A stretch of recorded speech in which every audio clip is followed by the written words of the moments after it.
দুর্গাপুরে একটি অতি প্রাচীন গ্রাম হলো নডিহা। কিন্তু এই নডিহা নামের উৎপত্তি হলো কিভাবে? আজকের এই ভিডিওতে আমি নডিহা নামের উৎপত্তি, নডিহা গ্রামের প্রসিদ্ধ শিব মন্দির এবং সেই সাথে নডিহা গ্রামের মুখোপাধ্যায় পরিবারের জমিদারের ইতিহাস নিয়ে আলোচনা করতে চলেছি আজকের এই ভিডিওতে। তাহলে চলো শুরু করা যাক আজকের ভিডিও। তবে হ্যাঁ, ভিডিওটা শুরু করার পূর্বে একটা অনুরোধ, তবে ভিডিওটা যদি ভালো লাগে তাহলে অতি অবশ্যই লাইক করবেন, কমেন্ট করবেন এবং চ্যানেলটি অতি অবশ্যই সাবস্ক্রাইব করতে ভুলবেন না। তাহলে চলুন শুরু করা যাক আমাদের আজকের ভিডিও। আজ থেকে 400 থেকে 450 বছর আগে দামোদরের তীরে যখন এই গ্রামটি গড়ে ওঠে তখন এর নাম হয় নবডিহা। এই নবডিহা কথার অর্থ হলো নতুন জনপদ। ক্রমে এই নবডিহা থেকেই নডিহা নামটির উৎপত্তি হয়েছে বলে মনে করা হয়ে থাকে। কথিত আছে যে একদা বাঁকুড়া জেলার জগন্নাথপুর গ্রামের বাসিন্দা ছিলেন গোপীনাথ চট্টোপাধ্যায়।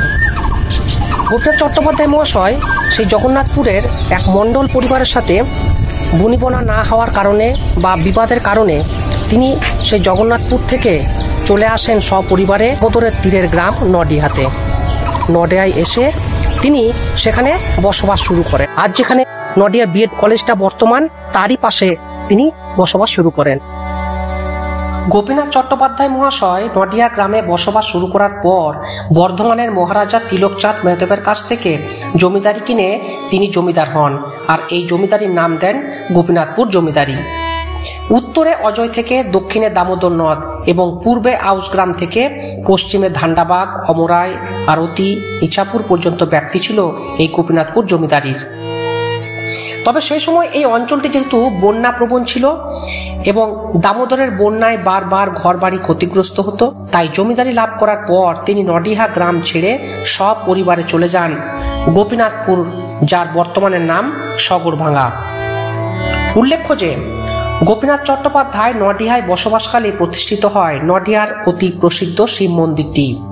এই মন্দির নিয়ে বেশ কিছু জনশ্রুতি প্রচলিত আছে।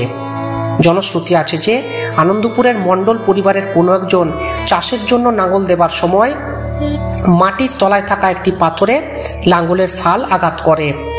তিনি সে সময় ওই পাথরটিকে একটি সাধারণ পাথর বলে মনে করে সেটিকে কোনো গুরুত্ব না দিয়ে নিজের কাজ করতে থাকেন। মাঠের কাজ শেষ হলে সেদিনের মতো মাঠ থেকে তিনি বাড়ি ফিরে যান।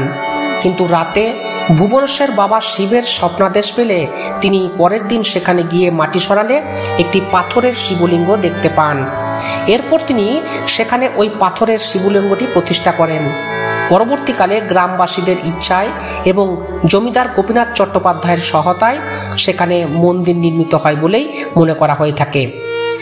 এই নডিহায় প্রতিষ্ঠিত শিবলিঙ্গ ভুবনেশ্বর নামে পূজিত হন। প্রতি বছর চৈত্র সংক্রান্তিতে এই মন্দিরে গাজন ও চড়ক উৎসব পালিত হয় মহা ধুমধাম করে।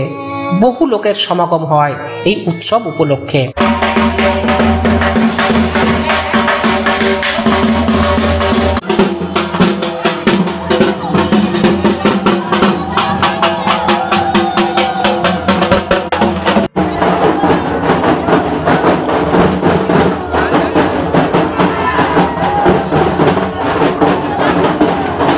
গোপীনাথ চট্টোপাধ্যায়ের একমাত্র মেয়ে আনন্দময়ীর বিবাহ হয়েছিল নডিহা গ্রামের রামনাথ মুখোপাধ্যায়ের পুত্র যদুনাথ মুখোপাধ্যায়ের সাথে। মেয়ের বিবাহের পর গোপীনাথ চট্টোপাধ্যায় তার জমিদারির কিছু গ্রামকে নিয়ে নডিহা মৌজা করে সেই মৌজা যৌতুক হিসাবে জামাই যদুনাথ মুখোপাধ্যায়ের হাতে তুলে দেন। এইভাবেই নডিহার মুখোপাধ্যায় পরিবারের জমিদারি শুরু হয়। উল্লেখ্য যে এই মুখোপাধ্যায় পরিবারের আদি নিবাস ছিল উত্তর 24 পরগনা জেলার খড়দায়। সেখান থেকে তারা কোনো কারণবশত চলে আসেন নডিহা গ্রামে এবং সেখানে স্থায়ীভাবে বসবাস শুরু করেন।